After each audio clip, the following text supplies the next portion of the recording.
안녕하십니까.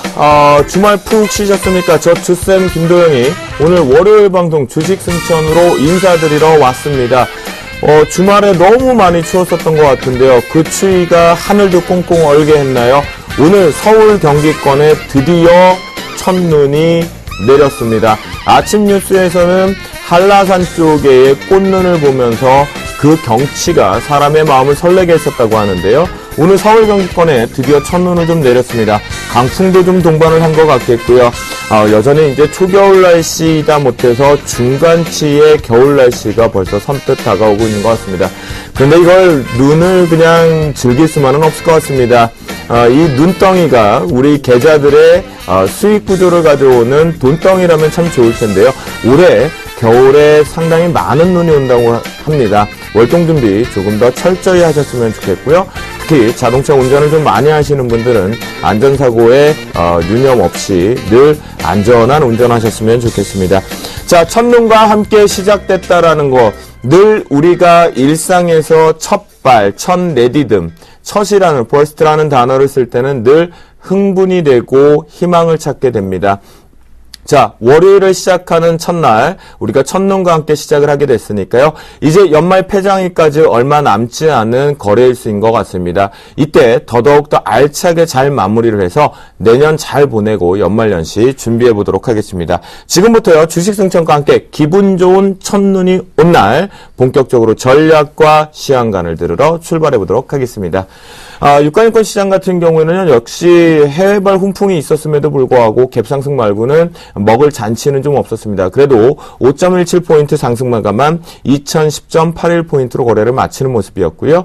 코스닥 지수는 3.2포인트 하락 마감한 509.54포인트였습니다. 역시 기관들의 매도 압박을 빠져나가지 못했던 것 같습니다. 원달러 환율 추이는요, 1060원대가 이탈이 나오면서 5.5원 하락 마감한 1057.9원으로 거래를 마치는 모습이었습니다. 전반적으로 선물 시장에서도 포지션들이 신규 포지션보다는 관망세 포지션들의 청산성 포지션들이 조금 나타났었고요. 아마 이제 상당히 중요한 기간으로 들어오는 것 같습니다. 그 어느 때보다 이번 주 시황관 중요한 시점인 것 같은데요. 자, 시황관과 전략, 그리고 여러분들과 함께하는 내일장 승천주를 보기 앞서서, 자, 멘토분들의 성적표 확인할 시간이죠. 저 주쌤 주식선생님 김도영이가 이제 확인하러 가보도록 하겠습니다. 출발해 볼까요? 네, 저희 포트폴리오 운영 원칙입니다. 제시한 매수가에서는 반드시 플러스 마이너스 3% 밴드에 적용해서 편입이 시도되고요. 최대 포트폴리오는 5종목까지 편입이 가능합니다. 첫 번째 멘토의 성적표 보겠습니다. 네, 우리 이장님 최명성 멘토입니다. 금일장 전체적으로 조금 쉬어가는 모습들이 나타나고 있는데요. 유틸리티의 세 종목들이 꾸준하게 유지를 되고 있습니다. 옴니 시스템의 금일장 소폭 하락 마감했지만 5.4%의 수익률을 상당히 기록하면서 5종목 보유 의견 주셨습니다. 네, 교수님이죠. 김용준 멘토의 포트폴리오입니다. 현재 세 종목이 포트에 있는데요. 금일장 루멘스가 좀 아쉽게 하락 마감을 하면서 3.6%의 약 손실 구간에 있습니다. 이라이컨 보셨죠? 21.7% 교수님의 내밀하게 포트폴리오가 잘 구성되고 있는 것 같습니다. 보유 의견 주셨네요. 나무노 멘토의 포트폴리오입니다. 웅진케미칼이 금일장 2.76% 상승 마감을 하면서 12%의 수익률을 기록하면서 4종목 보유 의견 주셨습니다. 정동욱 멘토의 포트폴리오입니다. 가치 투자라는 걸 분명하게 매력적으로 잡아주시는 분인데요. 금일장 좀 아쉽게도 캠트로닉스가 장대 음봉이 좀 나왔습니다. 6.1%의 급락이 나오긴 했지만요. 역시나 긴 안목으로 보자라는 의견과 함께 세 종목 모두 다 보유 의견 주셨습니다. 네, 마신이죠. 마디의 달인이라고 자칭타칭 얘기하고 계시는 분인데요. 정재원 멘토 같은 경우는요, 인터파크가 탄력 둔화로 내일장 시초가 매도 의견을 주셨습니다. 현재 2.5% 수익률을 기록하고 있지만 탄력 둔화라는 이유로 내일 시초가 전량 이익 실현 매도 처리될 것으로 보입니다. 자, 리드코프 같은 경우는요, 목표가를 상향 조정합니다. 7,500원에서 8,000원까지 상향 조정을 하겠고요. 역시 손절가 부분을 6,000원에서 7,000원으로 상향 조정을 하는데, 이렇게 되면 리드코프는 손절가가 아닌 이익 실현 가격 7,000원으로 상향 조정된다.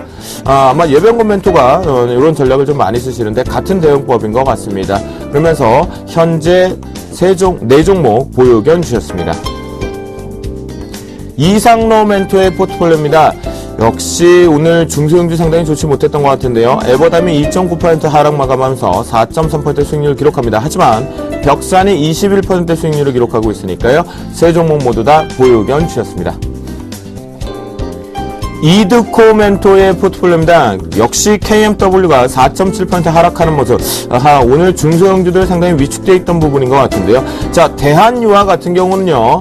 장중에 목표가를 터치했습니다. 8만원 목표가를 터치하면서 차익 실현 의견을 주셨습니다. 그래서 확정 수익률 8.5%로 수익 실현 매도 처리되었습니다. 축하드린다라고 말씀 좀 드리겠고요. 두 종목은 보유 의견 주셨네요. 이효열 멘토의 포트폴리오입니다. 옵트론텍 지난 금요일날 매도 의견을 시초가로 주셨습니다. 그래서 옵트론텍은 11,200원에 9.3% 확정 손실 처리가 되었다라고 말씀 좀 드리겠고요. 이외에 5종목이 꾸준하게 들어왔는데 성화이텍 17%의 수익률을 기록하면서 5종목 보유 의견 주셨습니다. 자화전자는 22,450원에 신규 편입이 들어와 있습니다. 양순모 멘토의 포트폴리오입니다. RF텍이 금일장 아쉽게도 장중에 손절가를 터치했습니다. 그로 인해서 저희 원칙상에 의해서 확정 11.5% 손절 매도 처리되었다라고 말씀 좀 드리겠고요. 현재 시즌이 4%의 수익률을 기록하고 있네요. 4종목 보유 의견 주셨습니다. 네, 예병군 멘토의 포트폴리오입니다. 현재 리바트가 금일장 1% 하락하는 모습뿐이었고요. 전체적으로 2.6% 수익률을 기록하고 있습니다. 세 종목이 포트에 있는데요. 세이브존 INC 10.2% 수익률을 기록하면서 보유 의견 주셨습니다. 자, 수익률 베스트 한번 볼까요? 네, 그렇죠. 김용준 멘토의 이라이콤이 21.7% 수익률을 기록하고 있겠고요. 이상로 멘토의 벽산 21.3% 바짝 추격하고 있습니다. 이효열 멘토의 성화이텍이 17%의 수익률을 당당히 4위를 기록하고 있겠고요. 남은 멘토의 웅진케미칼 12% 수익률 기록하고 있는 모습입니다. 자, 그러면 포트폴리오 1위 종목 수익률 한번 볼까요? 네, 정재훈 멘토의 하림홀딩스가 30% 고지에 살짝 내려오긴 했는데요. 26.4%를 기록하면서 여전히 1위를 고수하면서 보유 의견을 주셨습니다. 그러면 명예전당은 여러분들 익숙해지시겠죠? 예병군 멘토의 성호전자가 24.2%로 역시 계속 금메달 나홀로 외로워 있습니다. 늘 언제나 1등은 외로운 법이다 라는 걸 몸소 보여주고 계시네요. 자, 그러면 금일 함께할 저희 멘토분들 소개해드리도록 하겠습니다. 양순모 멘토 그리고 예병군 멘토 함께하셨습니다. 안녕하십니까? 네, 안녕하세요. 네.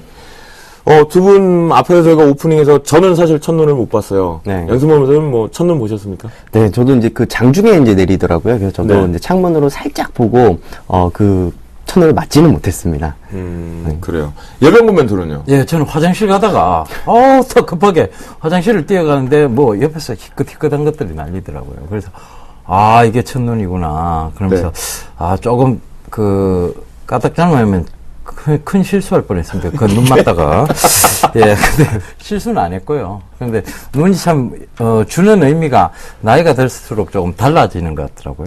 어떡해요? 어렸을 때는 그냥 마냥 좋다였는데, 지금은, 이 눈 때문에, 길이 많이 미끄럽겠구나. 내일 좀 일찍 나와야 되겠구나. 뭐 이런 식으로. 그러니까 좀, 눈을 대하는 태도가 좀 달라지는 것 같아요. 예. 마음이 좀 아픕니다. 예. 네, 예병군 멘토와 저의 나이 차이는 좀 많이 나는 것 같은데, 어쩜 저하고 똑같은 생각을 하셨는지, 전 내일부터 어떻게 스튜디오를 장가 가십시오. 장가 가시면.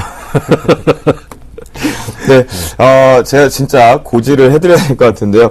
저희 멘토분들께 매일 말씀을 좀 당분간 드려야 될 것 같습니다. 제발 제 장가는 제가 알아서 네, 하겠다라고 말씀 좀 드리겠고요. 자, 오늘장 저희가 조금 아쉬운 부분이 분명히 있었어요. 갭 상승에서 의미를 분명히 부여할 수는 있었지만 더 지속되지는 못했거든요. 월요일이다 보니까 한 주 흐름도 좀 봐야 되니까요. 오늘장 먼저 점검 한번 해보죠. 양수모 멘토. 네, 우선은 전반적인 그 시장을 좀 놓고 봤을 때 일단은 수급적인 측면에서는 외국인들이 매도세는 좀 시장에는 좀 부담감은 좀 있었다. 하지만 지금 시장은 좀 가격 메리트가 좀 있기 때문에 오히려 실적 호전주를 좀 주시하는 시장이 맞지 않을까라고 저는 생각을 하고 있거든요. 그래서 한편 지금 코스피 지수가 좀 상승세를 좀 이어가고 있고요. 또 그동안의 지수를 많이 눌러주는 그런 모습들이 좀 많이 나타났기 때문에 오히려 좀 수급적인 부분에서는 제가 지난주에 나와서 혹시 투신권들의 이제 귀환이 좀 되지 않을까라고 했었는데, 전반적으로 이제 수급적인 차트를 좀 놓고 본다면은, 투신권들이 저희가 이제 그 이야기를 한 이후에 계속 꾸준하게 좀 매수세를 좀 보여주는 경향이 계속해서 나타나고 있다는 거죠. 즉, 지금 투신권들은 좀 시가총액 상위에 있는 종목군들 쪽으로 좀 자금들이 좀 많이 유입이 되고 있기 때문에, 오히려 지금 소외당하고 있는 코스닥은 좀 더, 좀 지지부진할 그런 흐름이, 이어지고 있다라고 보시는 게 맞을 것 같고요. 결론적으로는 저는 코스피 지수는 기술적인 하락으로 인해서 주가가 밀렸다. 코스닥도 마찬가지로 기술적인 하락에 의해서 주가가 밀려났기 때문에 다시 한번 520포인트를 상회하는 흐름들이 나올 것이다 라고 제가 지난주에 이야기를 해드렸거든요. 네. 역시나 시황과는 좀 변함이 없다라고 말씀을 드리겠고요. 다만 우리 코스피 지수와 코스닥 지수에 좀 아쉬운 부분들이 있다라면요. 지금 뭐 항생지수라든지 다우존스 그리고 뭐 독일 이렇게 전반적인 흐름을 놓고 보더라도 좀 너무 아쉬운 게 있다라는 거죠. 다른 글로벌 증시들은 점점 강한 상승세를 좀 보여주고 있는 반면에 오히려 국내 증시는 좀 이런 수급적인 탄력을 받지 못하고 있다는 것은 조금 아쉬운 부분들이 있겠지만 이제 배당 시즌이 이제 다가오면서 이제 배당 매력이 높은 종목들 그리고 연말 소비 시즌에 따른 그 수혜가 예상되는 IT 업종들이나 경기 민감주들에 대한 이제 접근 시도도 이제 가능한 구간으로 나오지 않을까 싶습니다. 그래서 오히려 이제 철공과 건설주 위주의 시장의 본격적인 상승이 이어진다면은 오히려 2050포인트 그리고 우리 이제 10월 달에 이제 고점에서 2060포인트에서 한번 상승점을 좀 돌파하지 못했죠.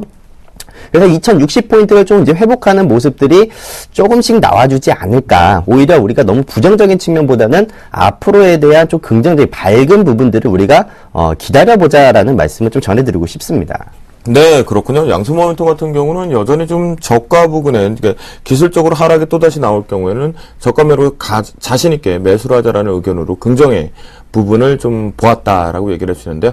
자, 예병훈 멘토는 어떻게 보셨는지 좀 궁금합니다. 예, 제가 아마 주식 승천도 그렇고 프로그램 나올 때마다 여러분들한테 말씀드렸던 것이 2년여 동안의 박스권 흐름에서 우리가 이 박스권을 한꺼번에 뚫고 갈 수는 없다. 그러니까 저 건전한 조정이 조금 나와줘야 그 다음에 이 박스권을 뚫는 흐름이 좀 강하게 나올 수 있다라고 말씀을 드렸습니다. 그런데 최근에 이제 건전한 조정이었다기보다는 과도한 조정이었습니다. 사실은 이 과도한 조정은 어떤 투매에 의해서 벌어진 현상인데요.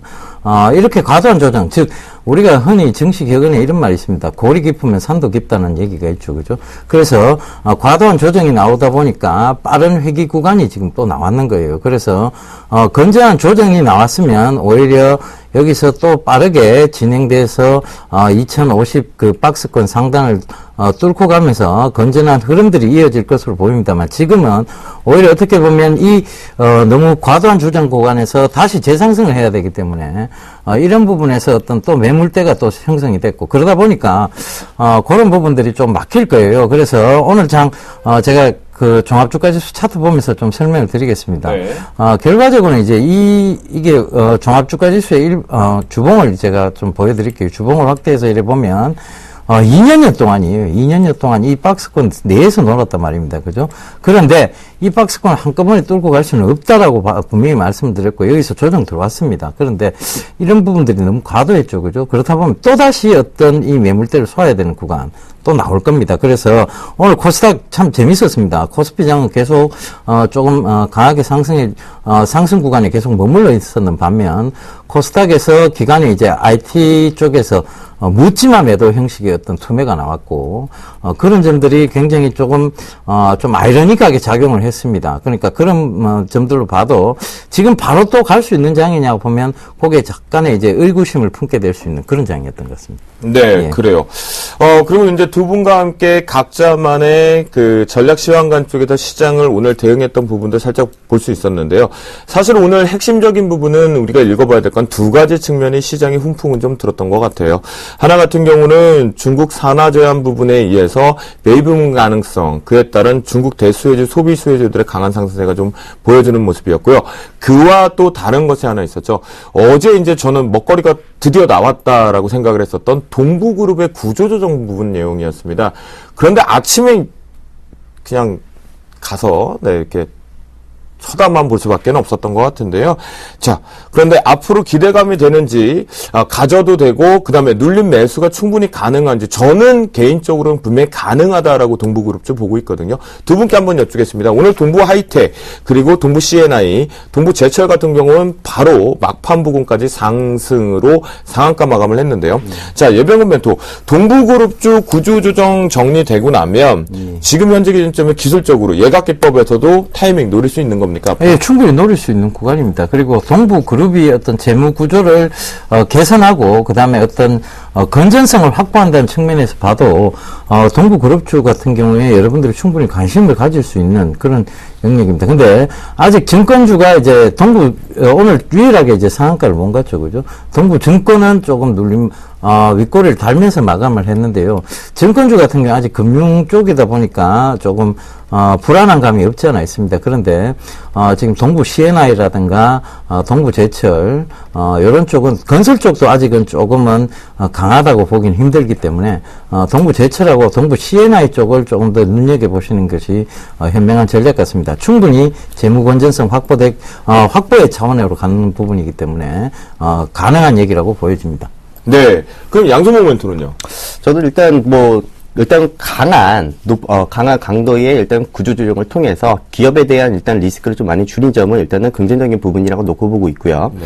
앞으로 이제 그 연말까지 놓고 봤을 때 이제 기업에 대한 리스크로 인해서 사실 이제 그 관련 그룹주들이 많이 다쳤었잖아요. 뭐 두산뿐만 아니라 그리고 엑스테스 관련주들마저도 같이 좀 많이 악재를 보여줬었는데 그동안에 동부그룹들 주들의 그 주가의 상승이 상당히 미비했었습니다. 이런 시점에 맞춰가지고 좀 탄력적인 상승이 나와서 보유하고 있는 투자자분들이 좀 행복하게 웃을 수 있는 그런 흐름이 나왔으면 저도 좋겠다라는 말씀 좀 드려보겠습니다. 네, 그렇군요. 분명하게 이제 여러분들 동부그룹 쪽 재무구조 개선에 따른 부분 좀 매각하는 기업들 중에서 아쉬운 기업들 분명히 있거든요. 가장 중요한 M&A 시장에서 좋은 결과도 나올 수 있기 때문에 관심 종목에 넣으시고 대응하시면 좋을 것 같겠고요. 자, 두 분 포트폴리오 중에서요. 좀 핵심적으로 한 종목 정도 살펴봐야 되는 거 있으면 좀 읽어주시죠. 양승모 멘토. 네, 일단 제가 지난주에 나와가지고 코스닥 시가총액 상위에 있는 종목군들을 한번 공략을 하면은 좋으실 것 같다라고 이렇게 이야기를 해드렸었죠. 일단 시가총액 상위에 있는 종목군들 중으로 해가지고 제가 시즌이라는 종목을 말씀을 드렸습니다. 일단 전반적으로 그 시즌의 흐름 자체가 오늘도 이제 그동안에 이제 시세에 대한 부진을 오늘은 이제 어느 정도 좀 고점을 한번 건드렸다가 좀 대밀리는 그런 흐름들을 좀 보여주고 있는데요. 네. 일단은 전반적으로 일단 수급적인 상태는 상당히 좋다라고 이야기를 해드리고 싶어요. 지금 뭐 기관뿐만 아니라 외국인 투자들이 계속 꾸준하게 좀 매수세가 들어오고 있다는 점은 아직 긍정적인 측면이라고 말씀을 드릴 수 있을 것 같고요. 그리고 이제 시가총액 상위에 있는 뭐 종목들을 놓고 보더라도 뭐 셀트리온 그리고 서울반도체, 뭐 파라다이스, 뭐 CJ 오쇼핑 이 전반적인 그 시가총액 상위에 있는 종목군들이 제가 이제 지난주에 그 월요일날에 나와가지고 이야기해드렸던 그 시세보다는 훨씬 월등한 그런 좀 수익률을 좀 보여주었던 만큼 여전히 코스닥은 언제든지 갈 수는 있지만 지금 투신권들이 지금 코스피에 있는 대형주 위주로 좀 많이 좀 자금이 매기가 쏠리고 있는 만큼 좀 코스닥은 좀 둔할 수는 있습니다만 여전히 관심에 두어야 될 것은 시가총액 상위에 있는 종목군이고 그리고 지난주에는 520포인트로 회복을 하진 못했지만 520포인트를 4주 안으로는 다시 한번 회복이 가능할 것 같다. 그래서 일단 제 포트에서는 시즌이라는 종목을 일단 좀 주력으로 잘 보시기 바란다라고 말씀 좀 드려보겠습니다. 그래요, 알겠습니다. 우리 양손모 멘토의 포트폴리오에서는 주력 연말까지의 랠리 가능성을 점치시면서 코스닥의 수혜주 쪽으로 봤을 때 시즌을 강력하게 주력주로 본다라고 말씀을 좀 해주셨고요. 자, 예병근 멘토는 그러면 주력주나 또는 핵심적으로 봐야 될 흐름 어떤 종목인지 한번 볼까요? 예, 지난주 제가 수요일 일요일 날 저녁 방송에 출연해서 소개시켜드렸던 종목입니다. 바로 동성 화인텍인데요. 이 동성 화인텍이 최근에 지금 대우조선해양이 급하게 올라오면서 이 회사 역시 동사 역시 주목을 받게 된 것 같습니다. 그래서 이 회사는 여전히 실적적으로 봤을 때 업사이클링 쪽에 놓여져 있는 회사고, 그 다음에 계속해서 지속적으로 좋은 흐름을 보일 수밖에 없는 회사다라고 좀 소개를 시켜드리고 싶고요. 차트 보면서 조금 더 자세하게 좀 설명을 드리도록 하겠습니다. 일단 계속 우상향 흐름을 꺾지 않고 올라가는 종목입니다. 그래서 이런 점들을 참고해 보신다면 각도에서 제가 예각기법 이론을 가르쳐 드리면서 이 각도가 45도, 즉 완만한 상승대 45도와 30도 사이에 놓여져 있는 종목, 즉 실적 성장세가 뚜렷한 종목들은 이 45도와 30도 사이에서 계속해서 우상향한다라고 제가 말씀을 드렸습니다. 그러다 보니까 이 종목 역시 지금 또다시 한번 강하게 상승하는 구간이 나왔던 것 같습니다. 그래서 그래도 여러분들의 항상 수익률을 제가 제고하는 측면에서 항상 익절가를 만들어 드리죠. 그죠? 이 종목 역시 익절가를 좀 며칠 만에 강하게 상승했으니까 익절가를 좀 제시해 드리도록 하겠습니다. 네. 지금 손절가가요 9,380원으로 제가 제시를 해드렸는데 이 종목 1,400원으로 제가 손절가를 좀 높여서 익절 대응하는 그런 식으로 또 잡아보도록 하겠습니다. 네, 그래요. 여러분들 분명히 들으셨죠? 동성 화인텍 같은 경우는 단기적으로 상승세가 좀 강하게 왔고, 코스닥 시장이 잠깐 눌려보는 부분이 있기 때문에 손절가 부분을 9,380원에서 1,400원, 즉 이익 실현 가격으로 설정을 하고 대응하자라고 하셨으니까요. 저희 원칙상 장중에 터치를 하게 되면 이익 실현으로 포트에서 제외되니까 여러분들도 반드시 적어 놓으셨다가 보유하고 계시면 1,400원 이탈 시 이익 실현으로 빠져나오시면 좋을 것 같겠습니다. 자, 그러면요, 이제 본격적으로 각 멘토분들의 시황감과 전략을 엿볼 수 있는 시간인 것 같습니다. 종목 발견 신봤다. 우리에게 출발해 보도록 하겠습니다.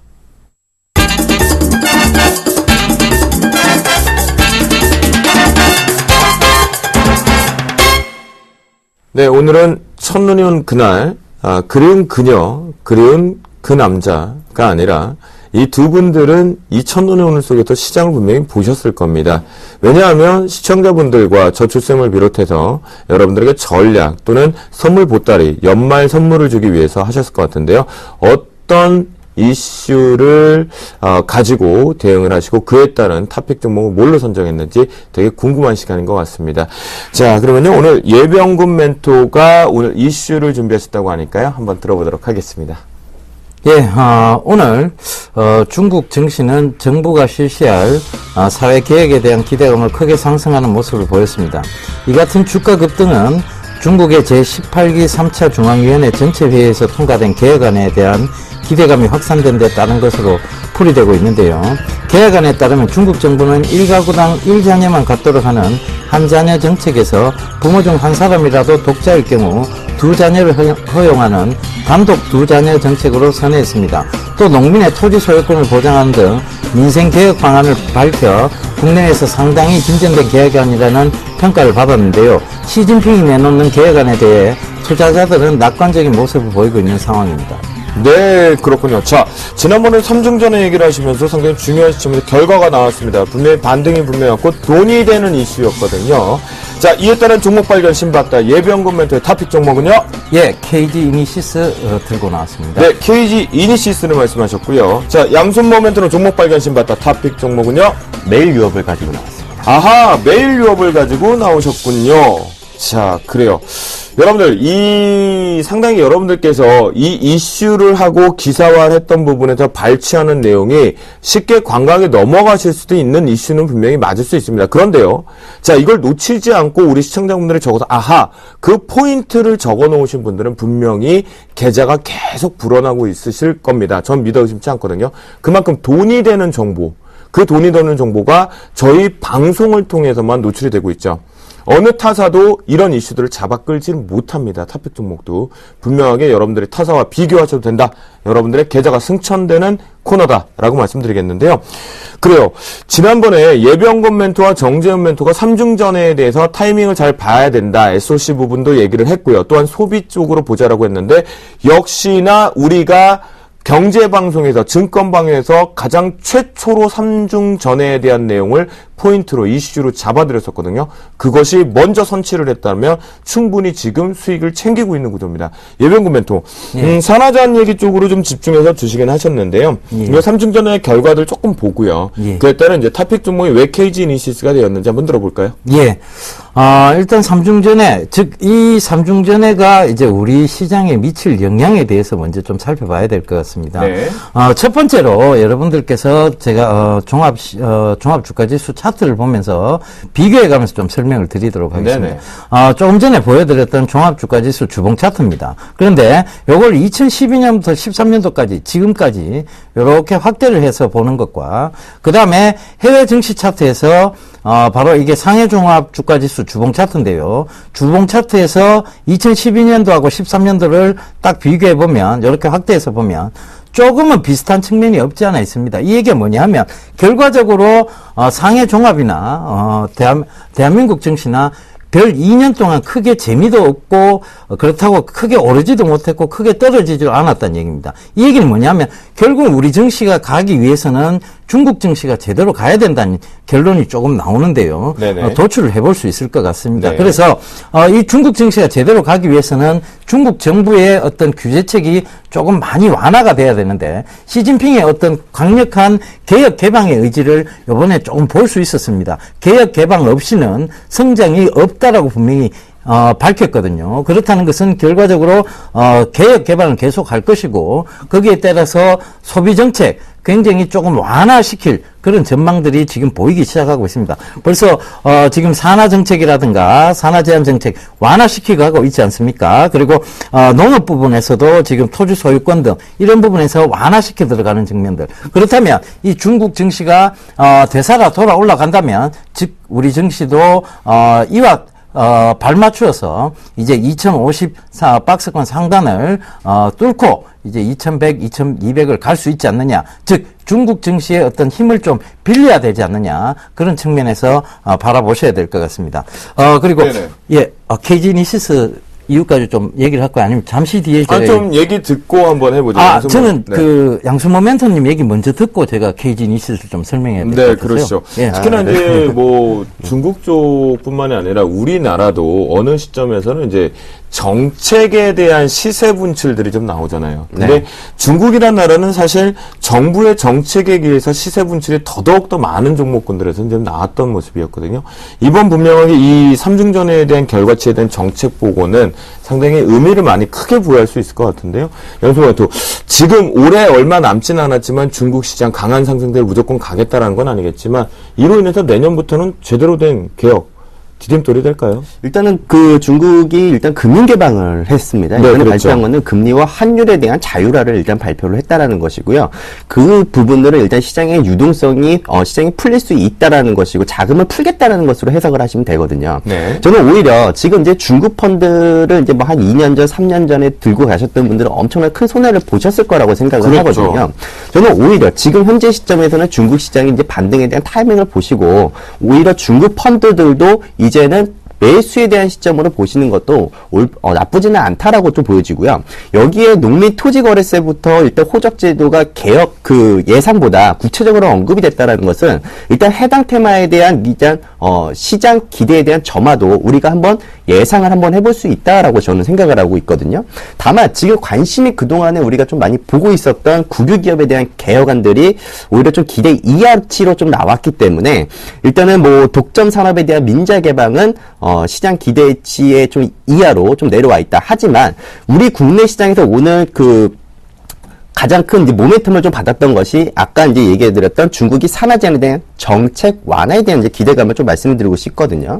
바로 중국이 일단 한 잔여에 대한 완화 방침을 발표를 하자마자 국내에 있는 주식시장에서는 유아용품 관련주들이 많이 급등을 했습니다. 뭐 보령 멘디앙스부터 시작해서 또 뭐 유아 이제 그 관련된 그런 종목들이 많이 올라왔는데 일단은 그 한 명의 그 독자가 일단은 한 명이 이제 자녀를 이제 2명까지 낳을 수 있도록 이제 그 효율적인 이제 정책을 일단은 완화를 시켰다라는 것은 일단 그 주식시장의 생활 수준이 높은 그 도시 지역을 일단 한번 생각을 한번 해보시기 바랍니다. 일단 자녀 수를 들리면은 일단 고급에 대한 고급 유아 용품들이 늘어날 것이고 또 여기에 제품 수요가 계속 꾸준히 늘어날 것이라고 보여지거든요.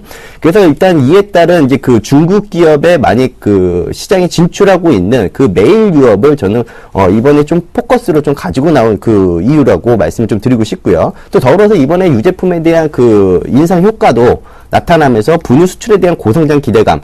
여기서 뽑아본다면은 저는 이제 메일 유업 쪽에 좀 앞으로 이제 꾸준한 성장성 분명히 보여주지 않을까 싶고요. 또 결국에는 내수주와 또 이제 환경주들을 이제 같이 놓고 본다면은 다양한 개혁 분야를 일단 또 언급을 했다라는 것은 일단은 상해 증시는 또 단기적으로 안도 랠리가 이어질 수 있다는 점을 우리가 좀 유추를 한번 해볼 수 있다. 결국 저는 일단 뭐 계속해서 메일 유업을 말씀을 드리는데, 일단 메일 유업뿐만 아니라 일단 내수 관련주들도 한번 관심을 가져도 나쁘진 않다라고 저는 생각을 합니다. 예. 그래서 그 메일 유업을 이제 그 분유를 어디서 사느냐 하면 KG 이니시스의 어떤 결제 시스템을 통해서 산다는 거죠. 아, 그래요? 예. 그러니까 잠깐만요. 예. 진짜입니까? 예. 그러니까 이제 중국이 그래요? 어떤, 땅이 넓지 않습니까? 그러다 보니까, 이제 대한민국의 이런 우수한 제품들, 그리고 믿음성이 가는 제품들을 구매할 때, 결과적으로는 이 KG 이니시스나, 한국의 이런 온라인 결제 시스템을 이용할 수밖에 없다. 그 예. 얘기하시는 거죠? 메일 유업 쪽이 제로투세븐 같은 경우에는 예. 사이트에서 구매를 하다 보니까 온라인 쪽이 그쵸. 요번에 3중전의 결과치에서 전자상거래 활성화 방안도 정부 정책적으로 좀 열어주겠다고 했잖아요. 예, 예, 그렇죠. 그 기준에서 그러면 KG 이니시스 같은 경우는 제로투세븐하고 메일 유업 쪽으로 지금 현재 전자결제 서비스를 지금 시행하고 있는 부분인가요? 그건 모릅니다. 예, 그건 그래요? 모르고, 네네. 제가 말씀드리고자 하는 네. 것은 꼭 그런, 상황에서 어떤 결제가 이루어진다기보다는 이제 전체적인 전자결제 시장이 활성화가 될 수 있다. 왜냐하면, 중국 제품이 이제 그 어떤 자국민들 사이에서도 굉장히 불신감이 있습니다. 그런데 아무래도 지금 인프라를 구축하기에는 조금 시간이 많이 걸리고 그러다 보니까 판매 인프라적인 측면에서 가장 빠르게 중국 시장에 진출해 있는 것이 바로 뭐냐면 온라인 시장입니다. 중국 메일 유업도 그렇고 그다음에 지금 대한민국의 우수한 기업들이 거의 중국의 온라인 시장에 들어가 있죠. 그러다 보니까 그러면 지금 KG 이니시스나 KG 모빌리언스, 다날 이런 한국의 온라인 전체 결제 시장을 지고 있는 이런 회사들이 중국 쪽으로도 계속 진출이 확대가 될 것이고 그다음에 역시 그런 것들이 어떤 실적으로 이어질 것으로 보고 있습니다. 그러다 보면 이 측면에서 봐도 바로 이제 온라인 결제 시장을 다시 한번 주목해 봐야 되지 않느냐 그런 측면에서 말씀을 드리는 거고요. 꼭 뭐 메일 기업이 지금 어떤 시스템을 이용하고 있는지는 잘 모르겠습니다. 사실상. 그러나 그 온라인 결제 시스템이 기업들이 많이 진출하면 당연히 발이 또 넓어지겠죠. 그죠? 네. 그래, 그런 측면에서 좀 말씀을 드리고 싶었어서 메일로 딱 얘기 끝나자마자 제가 그 온라인 결제, KG 이니시스를 말씀드린 겁니다. 네. 예. 그 얘기인즉슨 메일 유업보다는 예. KG 그렇죠. 이니시스가 그 이제 제품을 판매하기 위해서 많은 돈을 들이는 것보다 거기 살짝 묻어가는 네. 이런 회사들이 오히려 알짜배기 회사다. 그렇게 좀 말씀을 그렇죠. 드리고 프로코리를 예. 하는 거와 마찬가지예요. 예, 그렇죠, 그렇죠. 예. 근데 이제 두 분이 3중전의 결과 산하 제한 쪽으로 좀 집중을 하셨는데 이번에 사실은 내용이 되게 많아요. 전자상거래에 대한 활성화 방안도 나왔고요. 또한 보호무역 자체를 일부를 풀어면서 자유무역 체제로 가면서 중요한 포인트는 환경에 대한 부분에도 정책을 하겠다라고 했어요. 자원 재생 쪽도 좀 열어주었고요. 또한 금융시장의 일부 개방까지 했는데 그 전에 이 두 분이 하셨던 핵심에서 저는 하나 오늘 궁금한 게 있어요. 그럼 두 분께. 자, 메일 유업도 얘기를 하셨고 산화 제한 부분을 하면서 지금 KG 이니시스를 얘기해 주셨는데요. 사실 오늘 하루만 놓고 보면 남양 유업이 가장 수혜 같아요. 왜 그렇게 생각하세요? 네?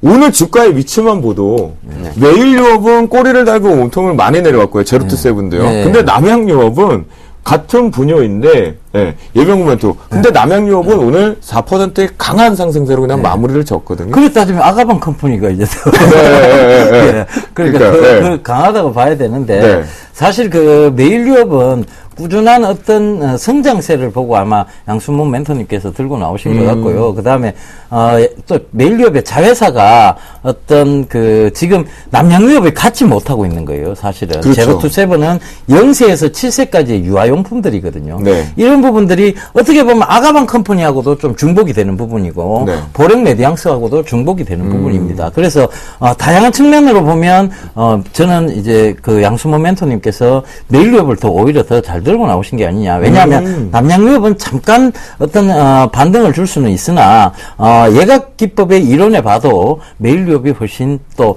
기법상 이론으로 봐도 괜찮을 것 같습니다. 자, 여러분들 들으셨죠? 제가 궁금해했던 것은 분명히 시장의 수혜주를 찾았습니다.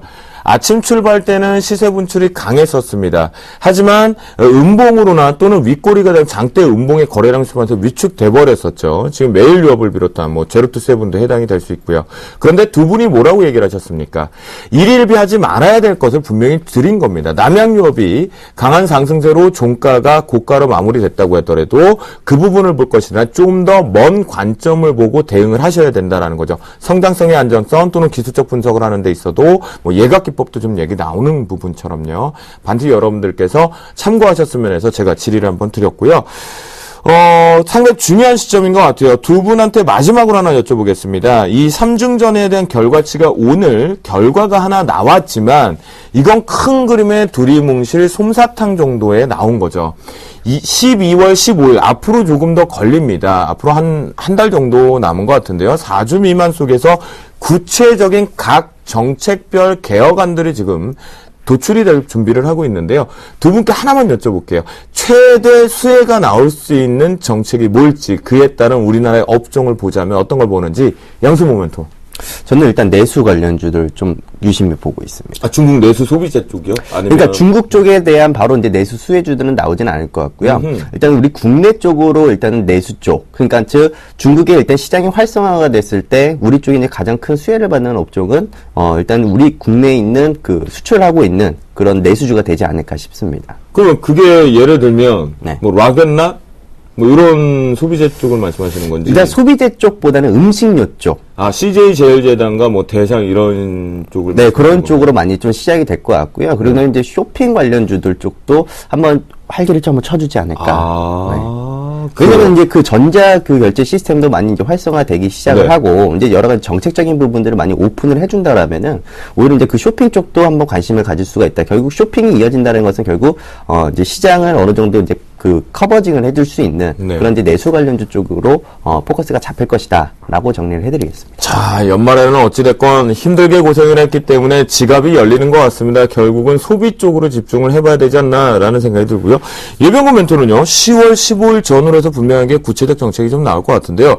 지금 양승모 멘토 얘기를 들어보면 역시 맞아요. 결제 시스템 쪽은 분명하게 시세가 같이 실적이 좀 가미될 것 같고요. 그것 말고 혹시 가장 핵심적으로 보고 계시는 거 있으신가요? 예, 일단 중국이 이때까지 성장을 안 해왔던 건 아닙니다. 계속 지속적인 성장을 해왔고, 그 다음에 그것도, 어떻게 보면 좀, 연착륙이 연착륙이 아니고 굉장히 좀 가파르게 상승을 했던 부분이 있습니다. 그러니까 네. 성장통이 분명히 지금 있었고 그 성장통에 따른 지금 여러 가지 문제들이 또 다양하게 지금 나왔습니다. 그런데 지금 중국이 가장 중요하게 생각하고 있고 골치 아프게 생각하고 있는 부분이 뭐냐면 지금 우리 MC님께서도 얘기하셨습니다만 환경 분야입니다. 즉 이 환경 분야에 대한 이 성장통 이것이 먼저 어떤 재반 문제들이 해결되지 않고는 또다시 성장을 이어가기에는 너무나 이제 껄끄러운 상황이 돼버렸다는 그렇죠. 거죠. 그래서 지금 국민들 사이에서도 중국 자국민들 사이에서도 환경에 대한 얘기들이 계속 나오고 있습니다.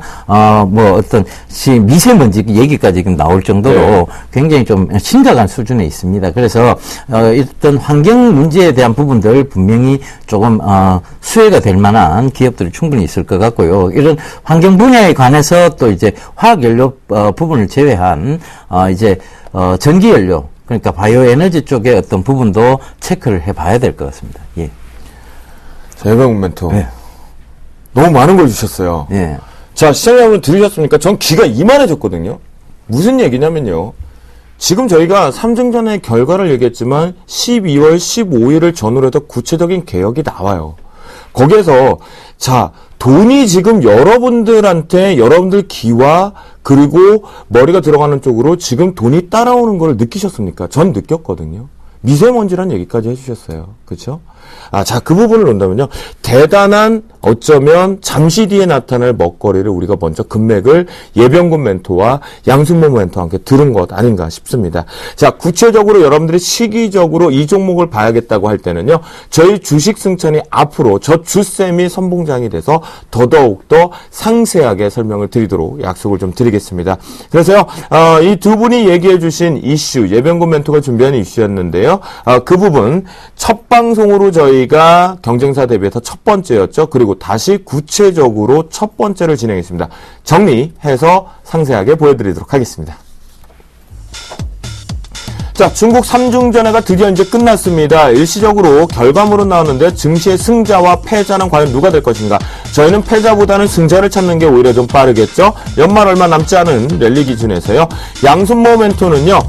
중국 증시 단기 안도 랠리 예상이 가능하다. 그 속에서 먹거리 쪽으로 소비재 쪽을 좀 잘 봐야 된다 했기 때문에 매일 유업을 토픽 종목으로 좀 주셨고요. 예병군 멘토는 중국 시진핑 10년 시대 본격적 개막이 되었다. 그쵸? 2015년부터 본격 드라이브하기 위한 정책 정리인데요. KG 이니시스 직접적으로 하는 것보다는 수수료 부분과 함께 브로커리 사업을 하는 안정적인 안정결제 이번에 전자상거래 활성화에서 분명히 정책적으로 집중 포커스된 업종 중에 하나다라고 보시면 좋을 것 같겠습니다. 자, 이제 여러분들과 제가 계좌를 승천시킬 그 시간인 것 같습니다. 저도 열심히 대박플러스에서 신호등 기법을 통해서 포트폴리오를 구성하고 있는데요. 이 포트에 들어간 승천주 시간 지금부터 본격적으로 출발합니다. 검색창에 샘플러스를 입력하시고 전문가 방송에 접속하시면 서울경제TV 특급 전문가들이 여러분의 포트폴리오와 수익률을 책임집니다. 주식 투자 샘플러스와 함께 하십시오. 내일장 승천주로 양순모 멘토의 심팩을 가지고 나오셨고요. 예병군 멘토는 잼테크를 가지고 나오셨으면 둘 다 역시 삼중전회하고는 조금 먼 거리의 종목인 것 같은데요. 자, 상세하게 이제 본격적으로 한번 들어보겠는데요. 자, 예병군 멘토. 우리 시청자분들은 애널리스트가 아니라고 한다면 조금 생소한 종목이거든요. 한번 들어볼까요? 예. 이 회사는 원래 사명이 H&H였습니다. 여러분들 저는 늘 이 주식 승천 프로그램에 나와서 거의 마이너스권을 못 보셨을 거예요. 그러니까 계속해서 조금 바로 올라갈 수 있는 종목군들로 좀 소개를 시켜드리고 있는데요. 동사 역시 마찬가지 그런 관점에서 보시면 될 것 같습니다. 이 회사는 뭐 하는 회사냐면 중소형 LCD 모듈을 개발하고 그 다음에 생산하고 그 다음에 개발하고 생산하는 업체입니다. 그리고 이 회사 이제 투자 포인트를 좀 잡아야 될 것이 원재료인 LCD 가격이 국내에서 경쟁이 붙어서 많이 하락을 하다 보니까 지금 영업이익이 증가하고 있다는 부분. 그 다음에 이 회사가 좀 금융 손실을 좀 보고 있다가 지금 금융 손실이 좀 많이 감소가 됐어요. 그래서 순이익으로 좀 개선이 되고 있다는 부분. 그래서 동사의 어떤 주가가 이제 좀 주목을 다시 받아야 될 시기가 왔다는 점. 이 회사가 왜 H&H라는 회사에서 잼테크로 사명 변경이 됐냐 하면 여러분들 잼백스라고 아마 잘 아실 거예요. 잼백스에서 인수를 한 회사입니다. 그러면서 잼테크라는 사명으로 변경이 됐고 이 회사는 여전히 H&H전자라는 회사를 또 자회사로 가지고 있습니다. 그래서 지금도 동사가 지금 무차입 경영을 하고 있거든요. 그만큼 내실이 있는 기업이다. 그리고 지금 그 내실을 다지고 이제 또 순이익적인 측면에서도 충분히 매력 포인트가 생긴 그런 회사라고 보시면 될 것 같습니다. 그래서 오늘 바로 차트 보면서 가격대 좀 잡아드리도록 하겠습니다. 포인트도 읽어주시죠. 예. 지금 굉장히 가파른 상승이 있었어요. 이게 주봉인데요. 가파른 상승 이후에 굉장히 급하게 조정이 들어왔습니다. 그리고 나서 지금 거의 횡보 구간 쪽에 와 있다가 이제 이 선, 즉 횡보 구간의 어떤 강한 지지대와 저항대를 모두 돌파를 하고 지금 이제 우상향 다시 조금 차트를 좀 크게 한번 열어두면 보여주시겠습니까? 다시 예각 기법이 조금 묻히네요. 다시 우상향할 수 있는 지금 그 패턴으로 가고 있습니다. 그래서 네. 지금 이 저항대를 완전히 지금 돌파를 한 모습이거든요. 그래서 매수 가격대는 오늘 종가가 3,625원이었어요. 그런데 조금 낮게 잡아보겠습니다. 3,550원 잡고 그다음에 목표가는 짧게 단기적으로 4,120원 잡아보도록 하겠습니다. 그리고 손절가는 3,170원으로 역시 타이트하게 잡아가면서 수익을 굉장히 좀 극대화시키는 전략적으로 가보도록 하겠습니다. 그래요. 결국 삼형을 잼테크로 바꾼 이유가 최대지주의 이름을 조금 붙여서 같이 한 것이 아닌가라는 생각이 좀 듭니다. 자, 양소모멘트의 심팩. 사실 시청자분들이 좀 많이 알고 계실 종목이기도 했는데요. 거래량 수반 때문에 잘 타이밍 못 잡으신 경우도 많았던 종목 같습니다. 투자 포인트 한번 들어볼까요? 네, 일단 그 심팩을 가지고 나온 이유는 일단은 이제 상승 이제 초입부에 들어온 곧 이제 출발 구간에 이제 놓여져 있기 때문에 제가 이 종목을 좀 들고 나왔거든요. 최근 이제 수급적인 부분을 놓고 보니까 일단 연기금들 쪽에서도 매수가 좀 상당히 우호적으로 나오고 있는 종목이다라는 점을 일단 체크 포인트로 보시면 될 것 같습니다. 일단 심팩을 좀 간단하게 한번 설명을 시켜드릴게요. 일단 국내 1위 그 프레스 제조업체다라고 보시면 될 것 같은데요. 최근 들어서 신규 프레스 수요가 이제 늘어나면서 해외 수출에 대한 비중도 계속해서 이제 성장세를 이제 지속을 하고 나가 있고 있다라고 보시면 될 것 같은데, 바로 이제 그 핫스탬핑 공법을 통해서 신규 라인 투자를 했기 때문에 오히려 심팩은 우호적인 흐름들이 계속 진행될 가능성이 높다. 바로 이 핫스탬핑 공법이라는 것은요, 기존 소재에 비해서 2~3배 정도 강도가 향상이 되는 효과가 있고요. 또 20%에서 30% 정도 가량의 경량화에 대한 그 효과가 있거든요. 그래서 최근 들어서 전기차 이슈가 나오면서 또 이제 여러 가지 이제 경량화에 대한 부분들과 또 연비 향상에 대한 이야기들이 계속 나타나고 있죠. 바로 이제 그런 부분들 쪽에서는 우호적으로 나타나고 있다라고 보시면 될 것 같고, 일단 국내 경쟁사가 바로 현대유와 그리고 이제 로템이 있는데, 현대유와 로템의 점유율이 40% 정도밖에 되지 않는 반면 심팩이 프레스 시장에 대한 점유율은 45%입니다. 상당히 우호적으로 일단은 보시면 될 것 같고, 네. 그 이외에 이제 군소 이제 프레스 업체들이 나머지 이제 한 15% 정도 차지한다고 보시면 되거든요. 근데 국내 경제상보다 일단 낫기와 또 AS 대응력이 일단은 경쟁력을 좀 가지고 있기 때문에 지금 오히려 일단 심팩이 좀 수혜를 좀 받을 수 있다라고 보시는 게 맞을 것 같고요. 또 일단 해외 업체에 비해서도 약 한 30% 정도의 그 가격 경쟁력을 바탕으로 이제 본격적인 이제 상승에 대한 우위를 좀 가져갈 수 있는 종목이다라고 좀 이야기를 해드리고 싶습니다. 네. 일단 전반적으로 일단 내용은 상당히 괜찮은 종목이다라고 말씀을 드릴 수 있을 것 같고요. 2014년도를 먼저 하는군요. 네, 일단은 그 2013년도에 이런 이야기가 있었어요. 바로 이제 국내 자동차 부품 업체들이 설비 투자에 대한 감소가 있었기 때문에 실적 둔화에 대한 우려가 있었지만, 일단은 심팩이 일단 새로운 공법을 이용해서 오히려 그 부족했던 부분들을 뭔가 이끌어내려고 하는 그런 우호적인 모습들이 있고요. 또 더불어서 아시아에서 이제 중남미 쪽으로 이제 해외 직수출이 이제 계속 늘어나면서 2014년도에도 성장을 견인할 것으로 좀 보여집니다. 결국 지금 이 심팩에 대한 흐름을 놓고 봤을 때 일단은 수급적인 우호적인 모습들이 계속 나타나고 있다는 것은 일단 연기금 쪽, 즉 기관 쪽에서 일단은 강하게 매수세를 좀 보여주고 있다라는 것이고요.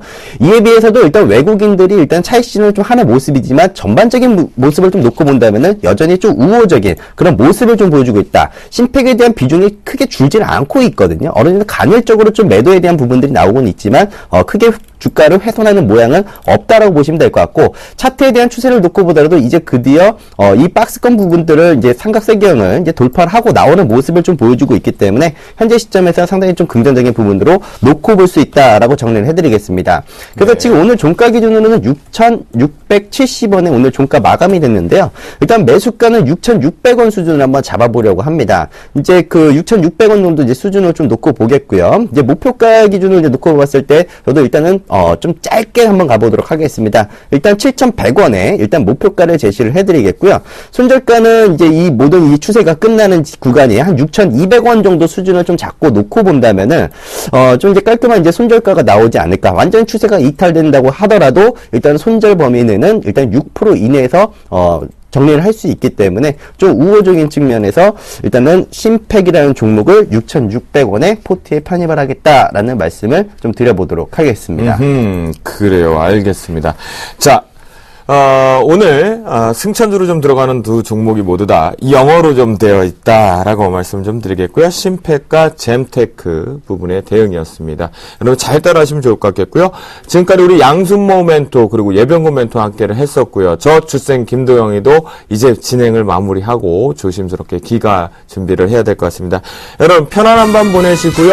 역시 제가 말씀드렸죠. 이번 주 금요일날 미국 만기 대응 전까지는 시장은 좀 우호적이다라고 말씀드렸으니까 편안하게 대응하시면 좋을 것 같습니다. 편안한 밤 보내시고요. 저희는 또 내일 찾아뵙도록 하겠습니다. 시청자 여러분 감사합니다.